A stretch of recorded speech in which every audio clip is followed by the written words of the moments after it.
Hello, everybody. Thank you so much for being here. We are going to be getting started in just a minute. We are just going to allow folks to come in from that waiting room. I'm seeing everybody trickle in right now. So get comfortable. We will get started in just a minute. But in the meantime, enjoy the dulcet tones of me filling the air so that folks know they are in the right place. I'm seeing a lot of folks coming in from the waiting room here. We'll be getting started in just a moment, and I will go ahead and welcome our fabulous speaker to the stage in just a moment, but wanted to let folks trickle on in. Um, Once my clock shows 12:01 p.m. Pacific time, we will go ahead and get started. But in the meantime, so excited to have you all here on this beautiful Tuesday, at least where I am. And I am really excited to be here with you all. Okay, I'm seeing the trickle in from the waiting room slowing on down, so I'm gonna go ahead and stop sharing my screen and start getting us going here. Hi, everybody. My name is Brinton Botkin. I use she, her pronouns, and I lead student marketing efforts here at Handshake. I am so excited for this event today because I know that fall recruitment is in full swing, and we really want to give folks tools to be successful in a wide variety of career paths. And this fall, we've been bringing in recruiters in different industries and disciplines to answer your questions. Today's panelist is a talent acquisition manager from Santander with years of experience sourcing and collaborating with young talent. She's going to share some tips and tricks for making a good impression with hiring professionals in today's job market. So just for some level setting, for the next 20 minutes or so, you can expect a structured conversation, but you can feel free to submit questions using the Q&A box at the bottom of your screen throughout, and we will save about 10 minutes at the end for answering as many of those as we can before we wrap. As a reminder, you won't be able to see questions until we've marked them as answered, so if you ask one and we're not getting to it right away, please know we will try to get to yours, but we tend to get a lot of questions. So don't think we're ignoring you. I promise we're going to do our best. And anything we don't get to today, we will use to inform future events like this. All right, with all of that housekeeping out of the way, so excited to introduce our speaker today, Sherry. Sherry, can you please introduce yourself and maybe give a bit of background on you and what you're doing today at Santander? Yeah, absolutely. Thank you so much. Thank you for having me too. I really appreciate being here. Hello, everyone. As Brendan mentioned, I can't see everyone, but I'm so excited to have you here today. I'm Sherry Smith. I'm the manager of the talent acquisition team for campus recruiting at Santander. I have been with Santander since December of 2022, so coming up on 2 years almost. So I'm very excited about that. But there in my role, I do oversee the team that completes all of the recruiting for our summer US internship program. So I always like to explain that's all of the programming for summer interns outside of our corporate and investment banking, as well as our private wealth management for those who are familiar with Santander. Um, I have been in the early career space. I will not date myself, but I have been in it for many years. I love the HR space and spent quite a bit of my career seeking out different opportunities just to make sure that talent acquisition was where I wanted to be. And I found that early careers was really my jam. So that's where I found my sweet spot and what's led me here today. In terms of where we are today, we are in full swing of our campus recruitment for our summer 2025 program. So super excited to be able to share some of the tips and tricks that we've learned over the years, and hopefully it's beneficial to you. So I'll turn it back over to you, Brittany. Amazing. I mean, I've been doing a couple of these events over the course of the fall. We might have some Yeah. folks here who have attended a couple of these. And it's become clear to me that every industry and even individual companies have their own kind of orders of operation when it comes to Yeah. recruitment, particularly campus recruiting. Can you speak to the recruitment process from Santander's point of view? Yeah, absolutely. And so ours is fairly standard, which most people experience.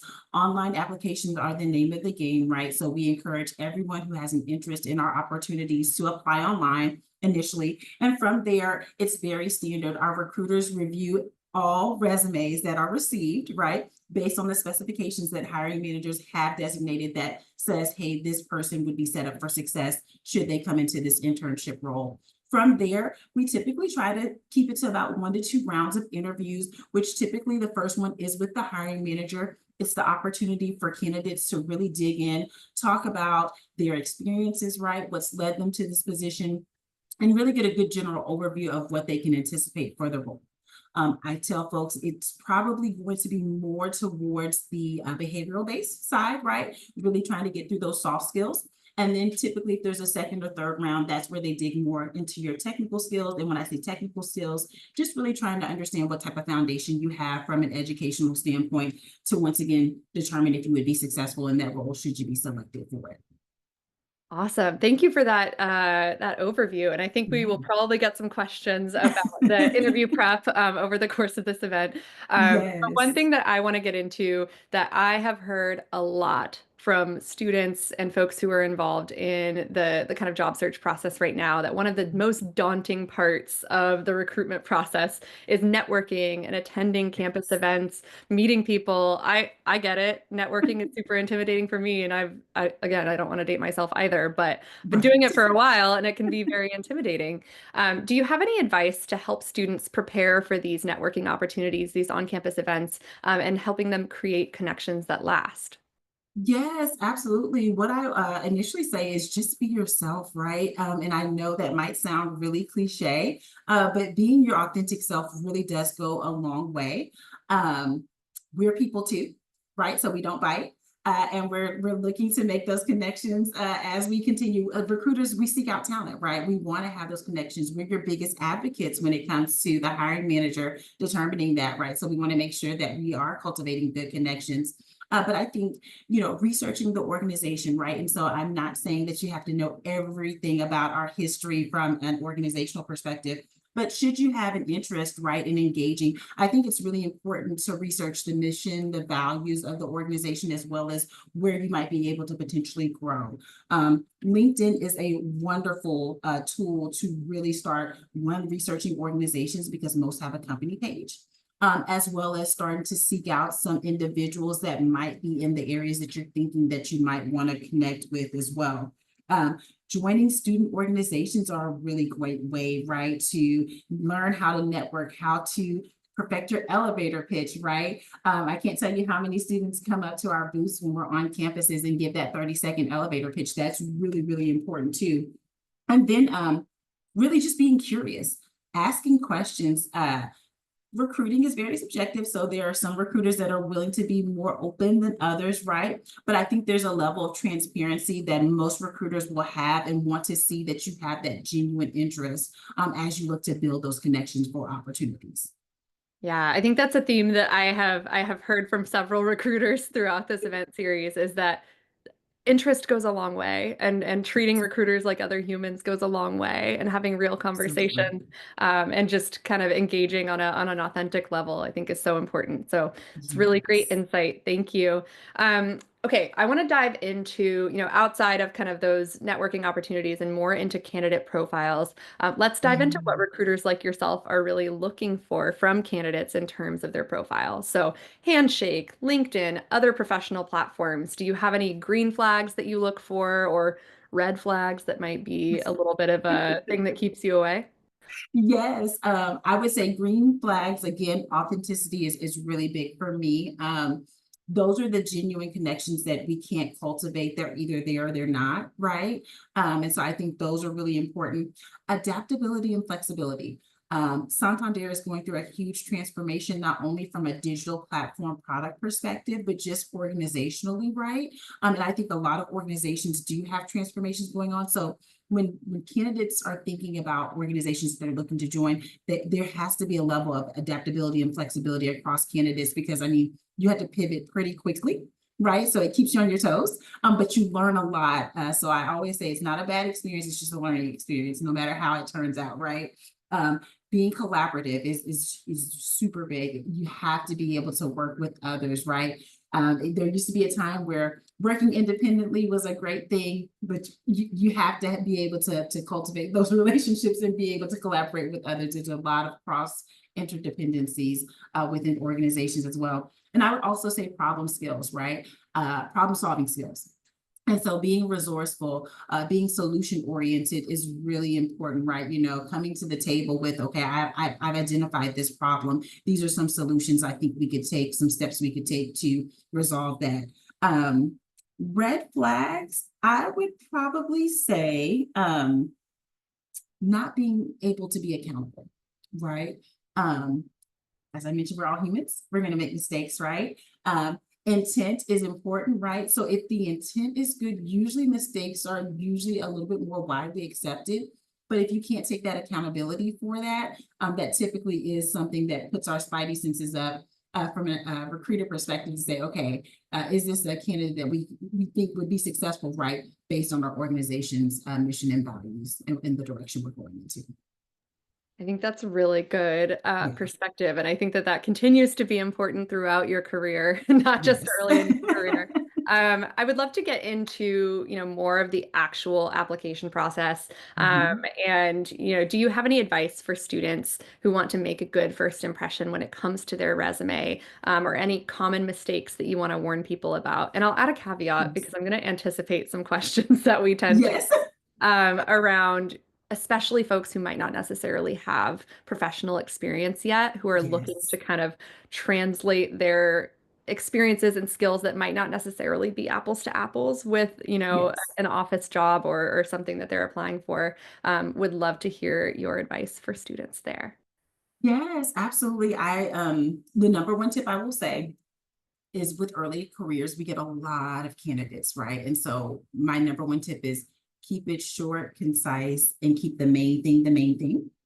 And what I mean by that, right, is one page is typically more than enough from an early talent perspective, right? Even if you are maybe not necessarily the non-traditional student that might have worked before going back to school, right? It still needs to be very concerted to what you're targeting from an internship or a career perspective, from an early careers perspective. So I would say that lengthy resumes, we get about halfway through. If it hasn't captured us by then, we've moved on to the next resume, right? So keeping that pretty concise is pretty important, right? Relevancy. Your resume should be a living document, right? So as you're applying for roles, making sure that you're pulling out key aspects, what are the qualifications that they're looking for, and how closely does your resume match that, right? That's something that really stands out to recruiters when they're going through that resume review process. Um, One thing that I do not recommend, I don't see it as much anymore, but it does pop up from time to time. No pictures on the resumes, please. There is a level of bias that comes along with that, unfortunately, right? That we want to make sure that we're removing from that process, right? I want to see your beautiful, shining accomplishments on your resume. And then I'll be even more surprised when I connect with you face to face, should we get to that point, right, in the consideration process. And then just make sure that you're double checking your resume for common misspelling mistakes, right? Making sure that your contact information is correct. Can't tell you how many times we have candidates that do reach out because they realize after they've clicked submit that their email address was wrong or they had an old phone number highlighted there, right? We have to be able to contact you. And so we're going to utilize that resume profile and the application profile and make the best deduction as possible. Making sure that you shore those things up, I think those are really great starting points when you think about what stands out for your resume as we're starting to start that review process for sure. Those are some really great tips. I will also say when double checking your resume, something that I have noticed, if you have named your resume, make sure that you've Yes. named it for not for a competing company that you're applying to multiple jobs. That's something I've seen recently.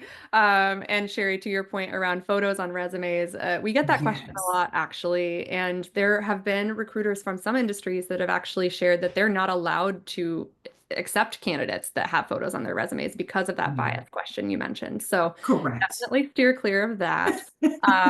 Thank you so much for sharing there. I'd like to Yes. kind of transition a little bit into skills, which I know is also Okay. relevant to resumes, the resume topic. But are there any skills that you are specifically looking for in candidates that you often see overlooked by job seekers in their applications or interviews? You mentioned that oftentimes the first round of the interview process at Santander is a little bit more behavioral, focused on those soft skills. Are there any that you think are underrated, maybe superpowers? Oh, that is a good question. Yes, I think I've already mentioned it before, right? But being able to work really well with others is extremely important, right? Um, Not necessarily saying that you'll encounter a lot of conflict, but conflict management is huge, right? So being able to really work through difficult situations, right, with a level of respect for others, right, is really important as you think about your career, for sure. Other superpowers, I think that sometimes are underrepresented on their resumes would definitely just be, just communication, right? Basic verbal, written communication, right? How do you communicate with others is really, really important, right? We have a learning and development course that goes over business writing, right? How to properly write an email, right? Not putting all caps on your resume. It comes off as yelling, right? But you could just be excited, or hey, I just want to make sure I have my caps lock on because I don't want to capitalize or miscapitalize something, right? And so just those small nuances are important. But to be honest, and once again, this can be completely subjective from recruiter to recruiter, you don't have to come in with a lot of skills. It's more so that willingness to learn, that curiosity is what we're really looking for, because most of the hard, fast technical skills we can teach you, and every organization is different. And so they're going to have their way of how they conduct business. And so you're going to have to adapt to that anyway. But really, it's that baseline soft skills that you really can't teach. And most managers are not wanting to take that additional time to cultivate. So they want you to come into the door with those particular skills, for Yeah, sure. I love that. I think the communication in particular is one of those things that can really set a candidate apart, like right off the bat. Absolutely. And speaking of being set apart, I would love to talk about kind of making it past that application phase. So, what advice would you give for somebody who's in the early career recruitment process for standing out during that first interview when they're maybe on their first screen with you on the phone? What are some of those things that you would recommend? Yes, be confident. Be confident in your skill level and be honest and transparent, right? If your skill level is beginning level, state that. I am in the learning, stages of this, but this is the reason why I'm so excited about this opportunity, because I'm looking for an opportunity to really sharpen those skills and advance my skills, right? I think that's super important. And then not quite sure if the participants here have heard of the 5 C's, but I heard this a few years ago and it really stuck with me. So I made sure to write them down because I wanted to make sure I conveyed them to the students today. But your character.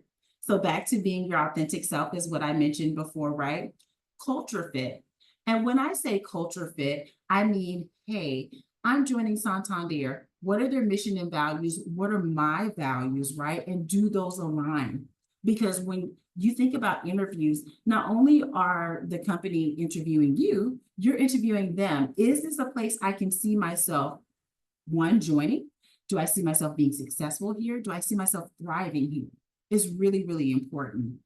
Career direction. So really understanding and asking, I understand I'm here for this internship opportunity, but what does this lead to next? Like, should I receive an offer for a full-time opportunity? What are my growth potential opportunities, right? I think that's really important.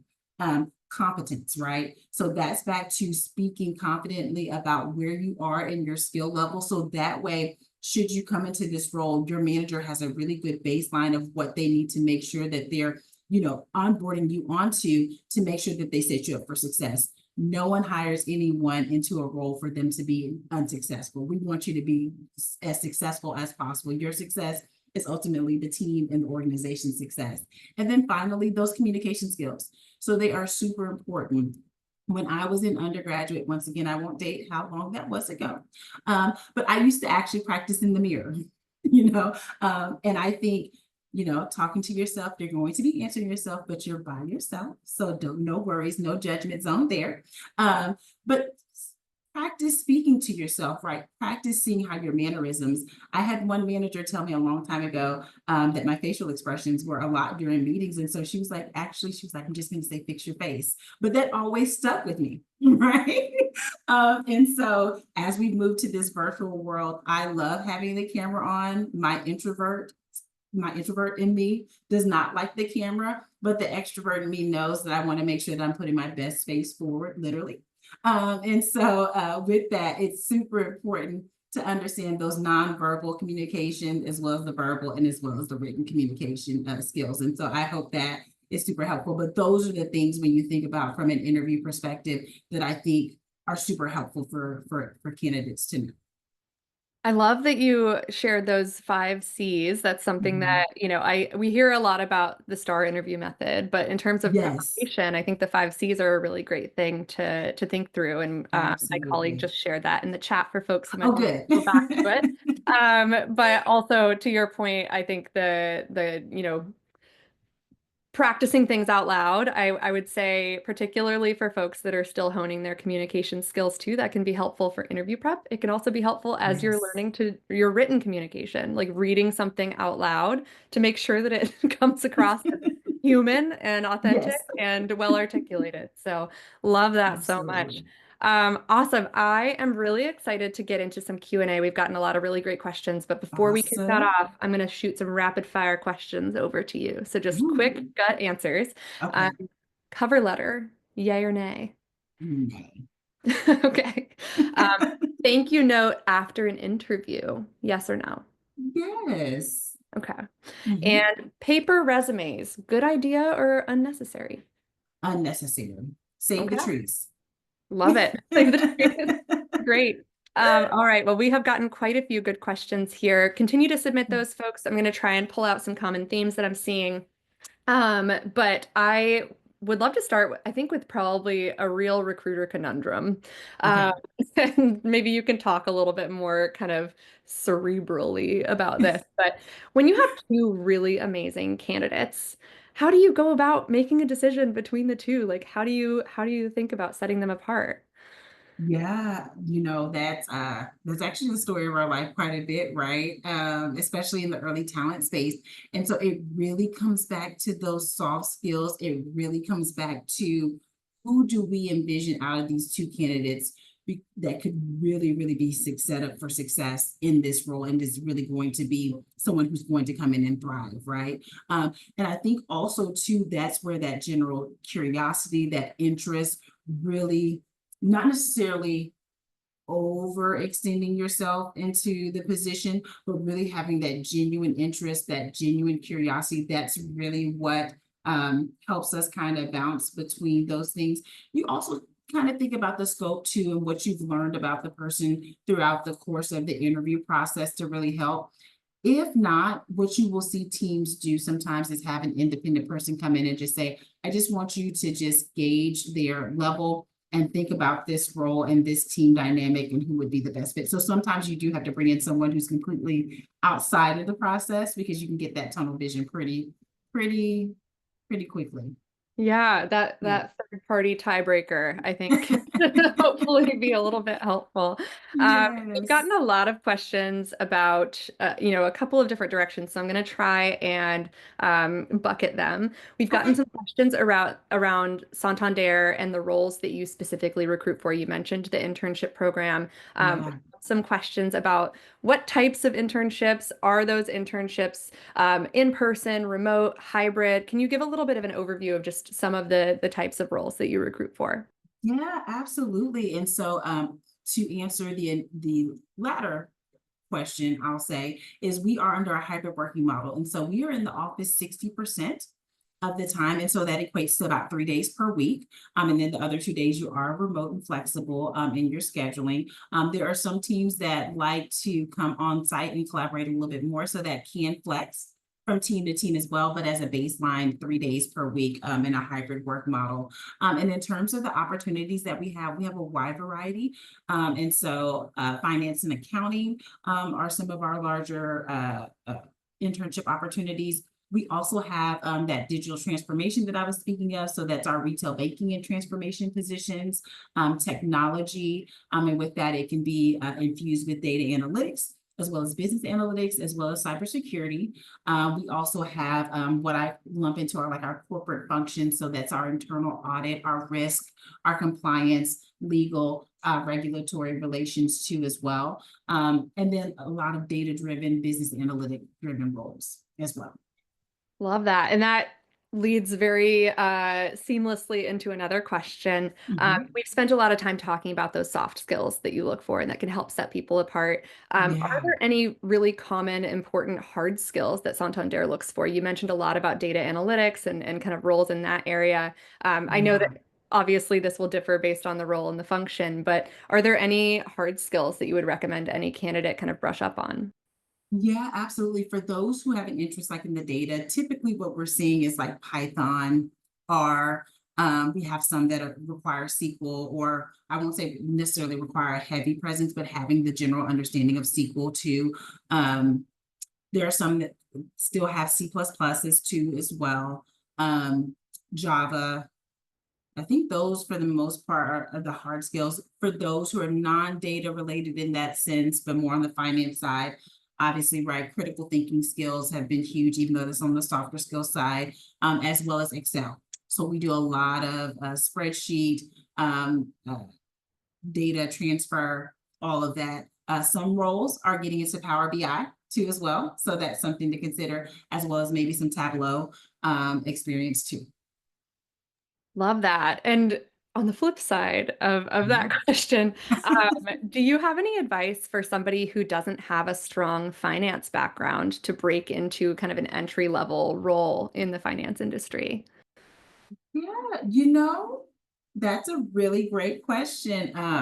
I can just speak to my background is in agriculture. So this is the first time that I've supported finance, right? And so I think those transferable skills are going to be um very pivotal, very key, right?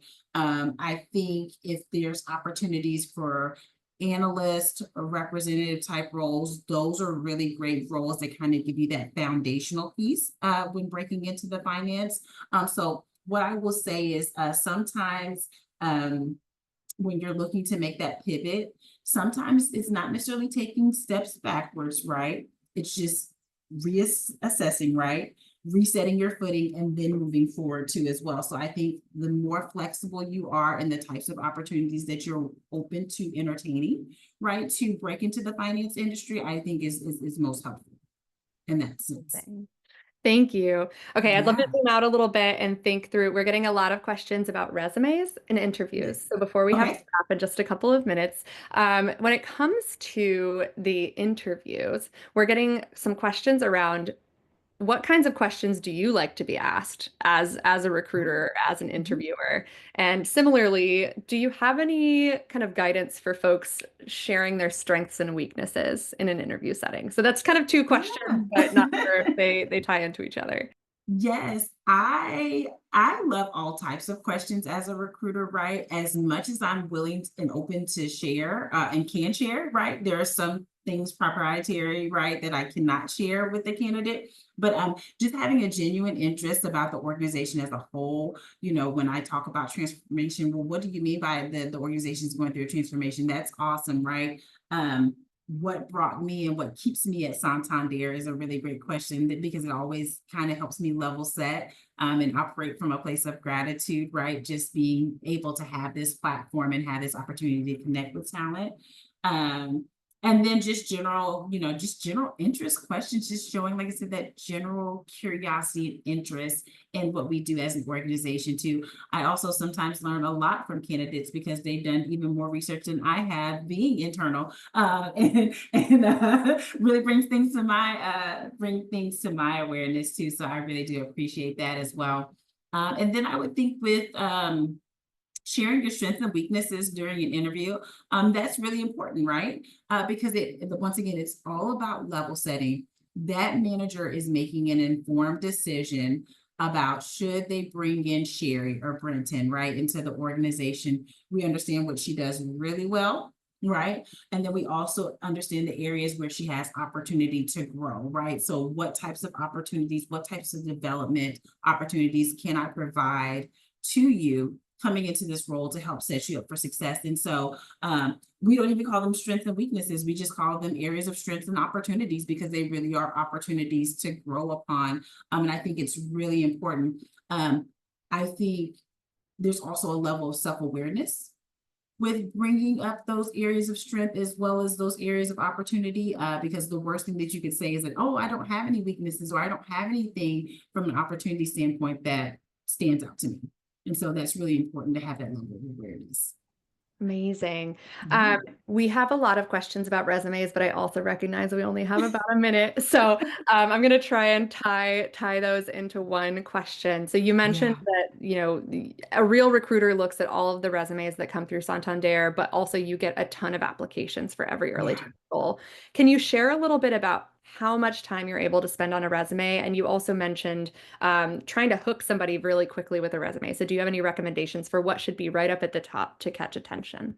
Yes, absolutely. 30 seconds is how much time we typically use on a resume or less. And in terms of the top, what I always recommend, drop the objective, your early talent. You don't need the objective just yet. Want to see what you're studying, any types of relevant skills, coursework, project work, case studies, anything like that, student organizations, and the hard, fast skills that are directly related to the role that you're participating in, as well as any previous internship experience that might be related. That top half is what that should encompass, for sure. Love that. You just answered like five or six questions Yes. in one go. So thank you. What a way to end. Um, Yes. Time has really flown by. Sherry, thank you so much for taking the time to Thank join us you. today. For everybody in the audience, we're excited to bring you more of these types of events throughout the rest of the fall. So please be sure to take 30 seconds to fill out our post-event survey in the chat so that we know what you're interested in seeing from us. In the meantime, check out our events page to see upcoming recruiter workshops like this fabulous one with Sherry and more. And with that, have a great rest of your week, everybody. Thank you, Sherry. Thank you. Take care. Thank you. Bye. Bye-bye.